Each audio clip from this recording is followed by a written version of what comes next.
In the name of Almighty Allah, the most gracious, the most merciful. As Muhammad, peace be upon him, narrated, if anyone travels on a road in search of knowledge, Almighty Allah will cause him to travel on one of the roads of paradise. Hello everyone, this is Dr. Tariq Masood. Thank you very much for watching my videos and your wonderful support to make this channel a grand success. We are a family, a partner. Please subscribe and share our channel if you haven't done so far. We as a team can work together to convert challenges into opportunities and opportunities into success stories. These success stories can be monetized into value addition in the world by large. Thank you very much.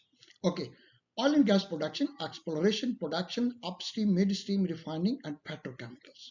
Differentiated performance enabling profit optimization. Lecture number 9. Today I'm going to discuss. Okay, before my lecture, I used to read a Quranic verse. Qala Rabbi Shrahli Sadri wa Yassarli Amri Wahlul Uqdatam min Lisani Yafqahu Qawli Allahumma Rabbi Zidni Ilma. O my Lord, open my chest and ease my task for me, and loose a knot from my tongue that they may understand of my sayings. Allahumma Rabbi Zidni Ilma, O Allah, advance me in my knowledge and true understanding. Thank you very much. Okay, this is my future plan. I'm going to discuss next couple of years oil and gas production introduction, facilities and process, reservoir and wellhead, upstream facilities, midstream facilities, refining facilities, petrochemicals, utility systems, unconventional and conventional resources and environment effects. Okay, on my next slide, I'm going to give you a brief about my today lecture and then we'll discuss the key takeaway points. Production, reservoir exploration and drilling management, lecture number 9. From my next slide, I'm going to give you key takeaway points from lecture number 9.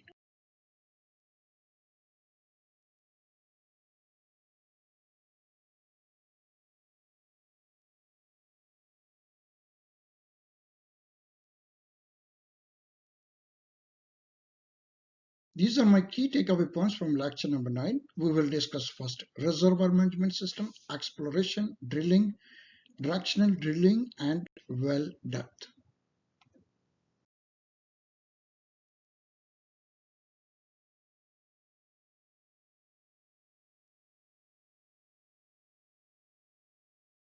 Okay, now first we are going to discuss reservoir. And the reservoir constituted into three segments. First is anti-saline, fault, and salt dome. The oil and gas bearing structure is typically a porous rock such as sandstone or washed out limestone. The sand may have been laid on as desert sand, dunes, or seafloor. Oil and gas deposits form as organic materials, tiny animals, and plants deposited in earlier geological period, typically 100 to 200 million years ago, under, over, or with the sand or silt, are transformed by high temperature and pressure into hydrocarbons.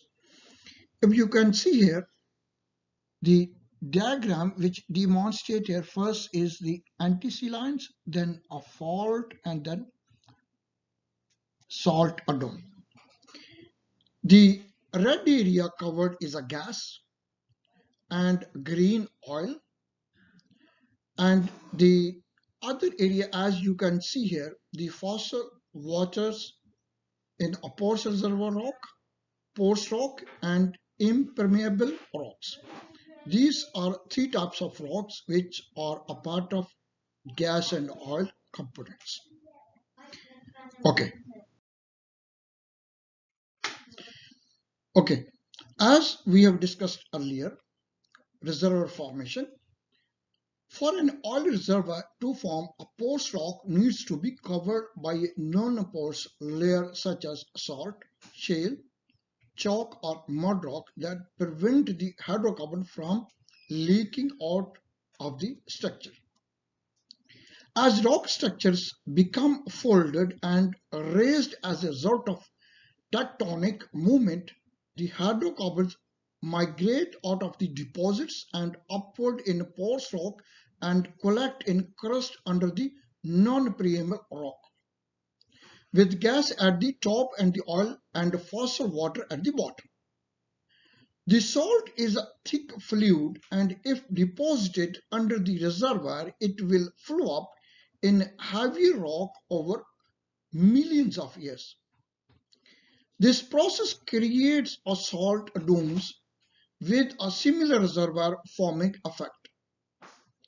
These are common, for example, in the Middle East, where I have worked more than 24 years.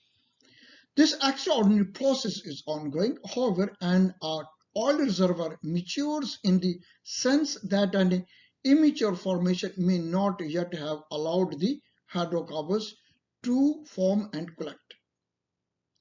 A young reservoir generally has a heavy crude, less than a 20 API, and is often Cretaceous in origin 65 to 145 million years ago. Most light crude reservoirs tends to be Jurassic or Triassic 145 to 200 or 250 million years ago, and gas reservoirs where the organic molecules are further broken down are often Permian or Carboniferous in origin 250 to 290 million years ago.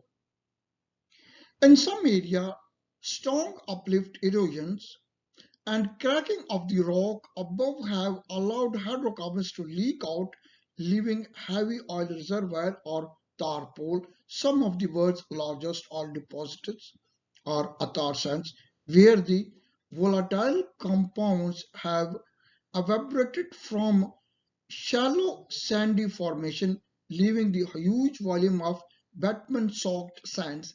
These are often exposed at the surface level. The oil and gas is pressurized in the pores of the Upstream formations rock.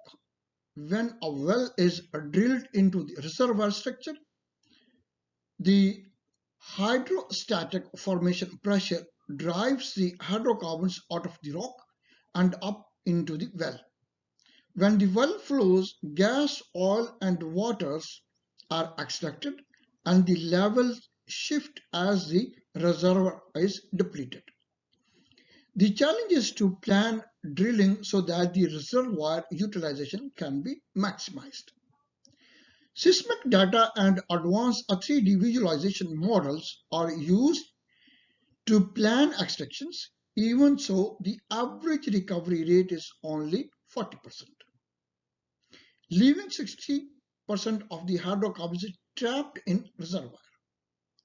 The best reservoirs with advanced enhanced oil recovery EOR allowed up to 70% recovery.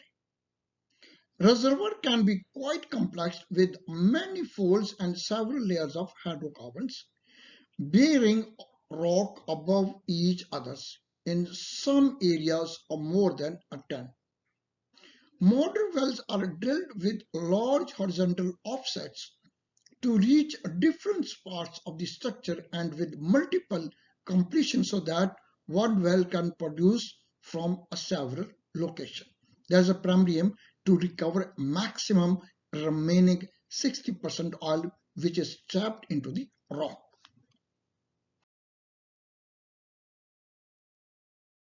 Okay, now we're going to discuss oil and gas productions, exploration and drilling. Top drive, direct and rig flow.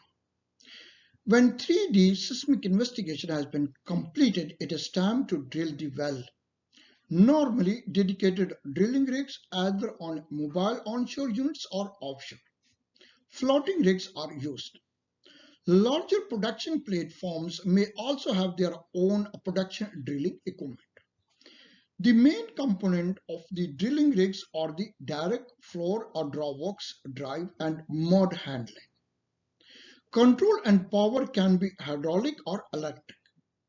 As demonstrated in my earlier slide, Drillers and the roughnecks working with rotary tables bottom drives are now replaced with the top drive and semi-automated pipe handling on a larger installation. The hydraulic or electric top drive hangs from the direct crown and gives pressure and rotational torque to the drill sting. The whole assembly is controlled by the drawworks. Now, my next slide, we're going to discuss a drill assembly and sting. Okay, now we are going to discuss a drilling sting.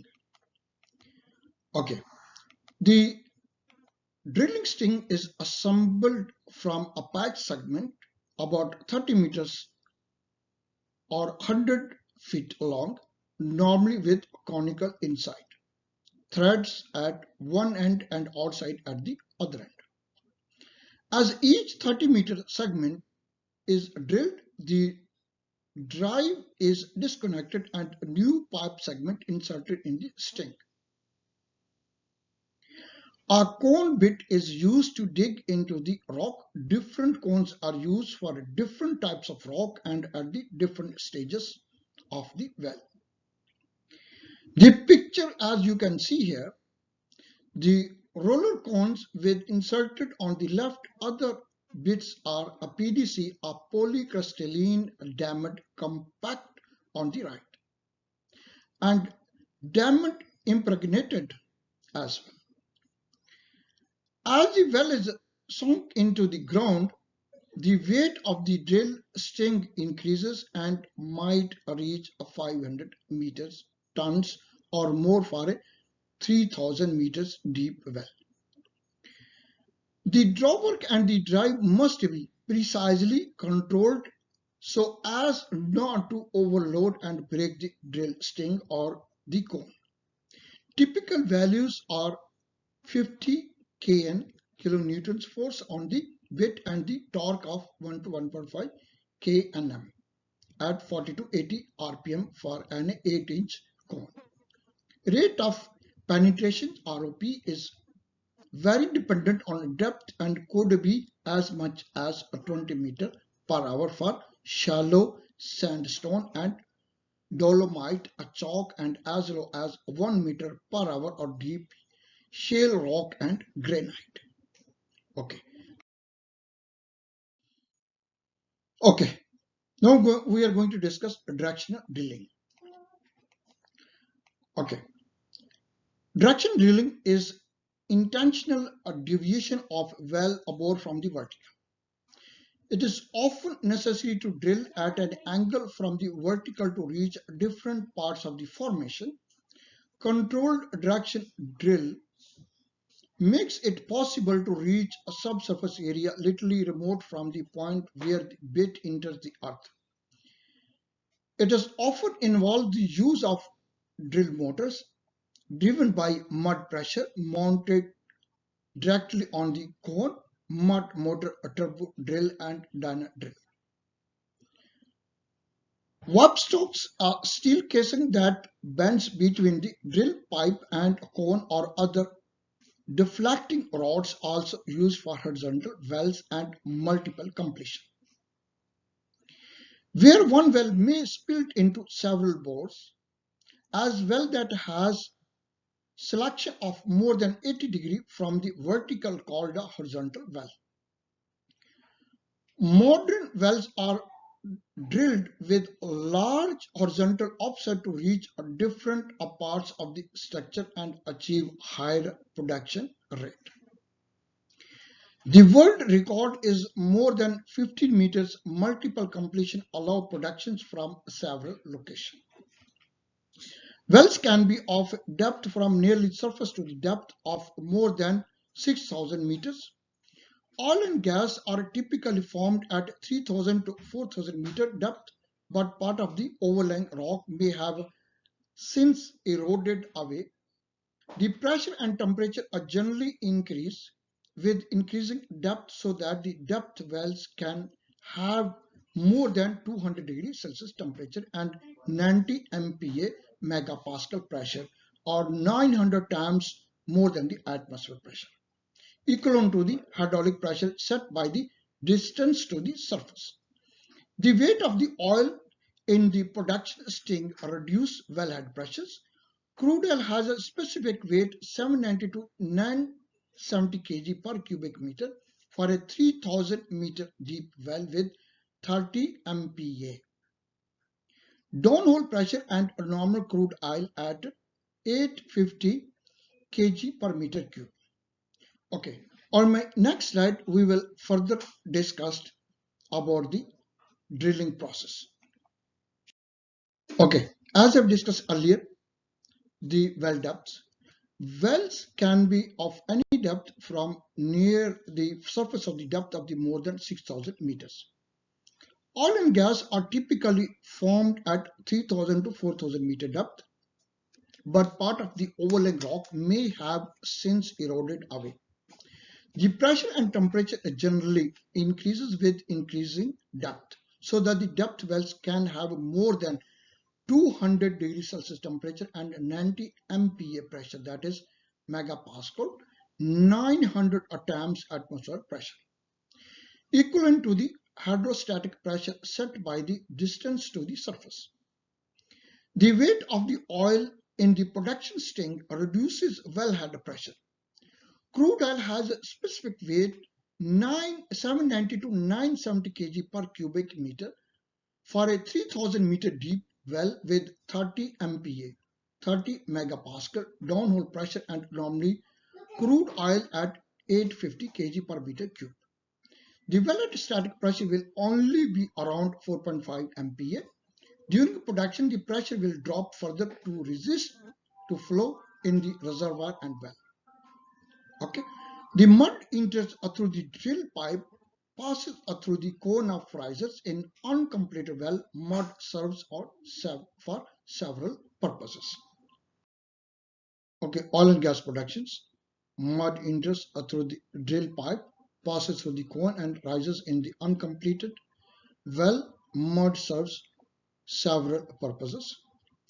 Rock shale cleans and cools, lubricate fibrous particles, mud weight. Number one, it brings rock shales, fragments of rock up to the surface. Number two, it cleans and cools the core. Number three, it lubricates the drill pipe, sting and core. Number four, fibrous particles attach to the well surface to bind solids. Number fifth, mud weight should balance the downhole pressure to avoid leakage of the gas and oil. Often, the well will drill through smaller pockets of hydrocarbons which may cause a blowout. If the mud weight cannot balance the pressure, the same might happen when drilling into the main reservoir. To prevent an uncontrolled blowout, okay, we are going to discuss on my next slide. Okay, now this is my last slide, going to discuss to prevent an uncontrolled blowout. Desired flow, specific gravity, oil-based, water-based, synthetic, and clays to kill the well. To prevent an uncontrolled blowout, a subsurface safety valve is often installed. It is also known as triple SV. This valve has enough closing force to seal off the well and cut off drilling sting in an uncontrolled blowout situation. However, unless casing already also in place, hydrocarbon may also leave though others cracks inside the well and rise to the surface through pores or cracked rock. In addition to fire and pollution hazards, dissolved gas in seawater rising under a floating structure significantly reduce buoyancy. The mud mix is a special brew designed to match the desired flow thickness, lubrication, properties, and specific gravity. Mud is commonly name used for all kinds of fluid used in drilling completions and workover, and can be oil-based, water-based, or synthetic, and consist of a powder clays such as bentonite, oil, water, and very sedative, and chemicals such as caustic soda, bright and sulfurous minerals, lagunite, brown coal, polymers, and emulsifiers. And these can be pumped, as you can see in the pictures, mud pits and mud pumps. A special high-density mud called kill fluid is used to shut down a well for work. Thank you very much for your precious time. On my next slide, I'm going to conclude my lecture today. Today we have discussed the reservoir and its formation, exploration and drilling, drilling strings, mud inter and controls, prevent a well blowout. Okay. On my next lecture, we are going to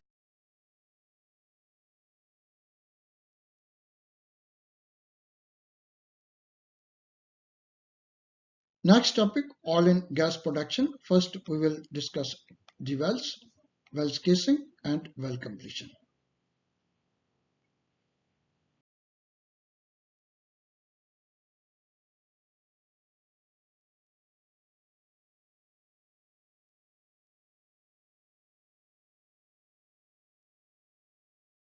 Okay, these are few references: Qatar Petroleum, Oil and Gas Development Corporation, Pakistan, World Energy Outlook, U.S. Geological Survey, U.S. Department of Energy, International Energy, Wikipedia.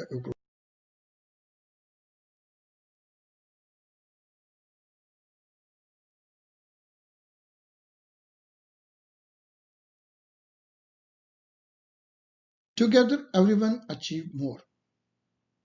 Thank you very much for your precious time. Please do not hesitate. Send me your feedback and comments t.masood.dr@both.edu. Please stay at home, stay safe, inspired, and blessed. Thank you very much and take care of your family.